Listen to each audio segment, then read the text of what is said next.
Dr Omar Mariko, président du parti Solidarité africaine pour la démocratie et l'indépendance, ancien député à l'Assemblée nationale du Mali, Bamako, Mali.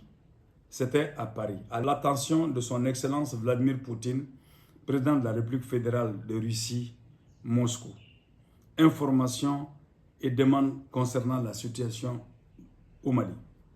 Votre Excellence, le 19 avril 2022, j'ai sollicité votre aide et votre soutien suite aux menaces sur ma vie que faisait peser sur moi le gouvernement du Mali lorsque j'ai dénoncé publiquement le 2 avril 2022 à Bamako les exactions auxquelles se sont livrés dans le nord du Mali des militaires se disant appartenir à l'organisation Wagner et prétendant lutter contre les terroristes.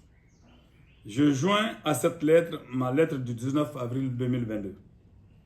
À cette époque, Wagner était présenté comme un détachement de l'armée russe qui aide le gouvernement de transition malien dans la lutte contre le terrorisme et pour la libération du Mali. Dans mon intervention critique lors du panel du 2 avril 2022, je me suis inscrit en porte-à-faux avec cette image diffusée par la propagande du régime malien. Au contraire, j'ai acquis la ferme conviction, suite à de nombreuses discussions avec des témoins issus des villages où ont lieu des exactions, que l'organisation Wagner agit dans cette région en utilisant des méthodes criminelles. Wagner collabore avec une fraction de l'armée malienne qui sera actuellement coupable de tueries de populations civiles, d'embuscades, de pillages et de viols. C'est en pleine conscience de mes responsabilités en tant que leader de parti et en tant qu'ancien député du Mali, ayant mes sources d'information par le maillage serré du territoire de mon pays, par la structure de mon parti, que je vous affirme cela.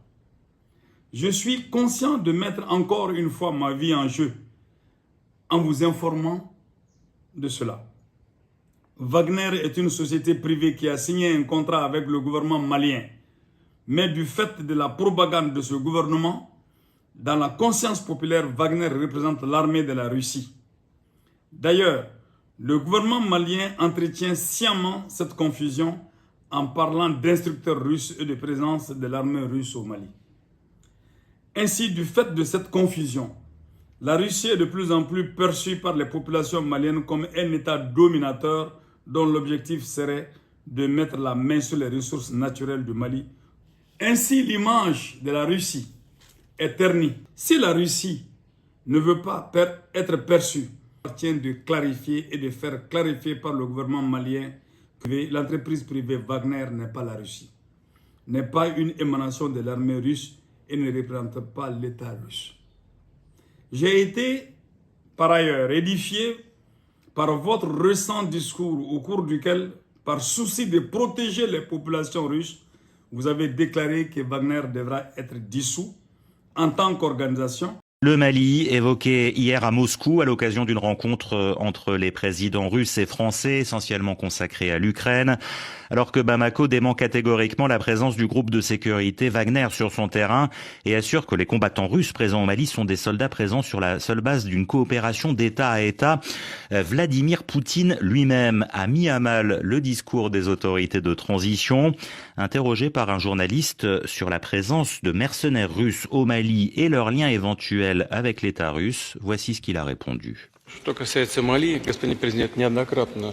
D'abord, concernant le Mali, Monsieur le Président a soulevé cette question à plusieurs reprises. Nous en avons discuté et Monsieur le Président connaît notre position. Le gouvernement russe, l'État russe, n'a rien à voir avec ces entreprises qui opèrent au Mali. Pour autant que nous le sachions, aucun commentaire n'a été fait par les dirigeants du Mali concernant les activités commerciales de ces entreprises. Selon la logique générale qui s'applique à l'OTAN, aux membres de l'Alliance et aux futurs membres de l'Alliance, si le Mali choisit de travailler avec nos entreprises, il a le droit de le faire. Mais je tiens à souligner que l'État russe n'a rien à voir avec cela.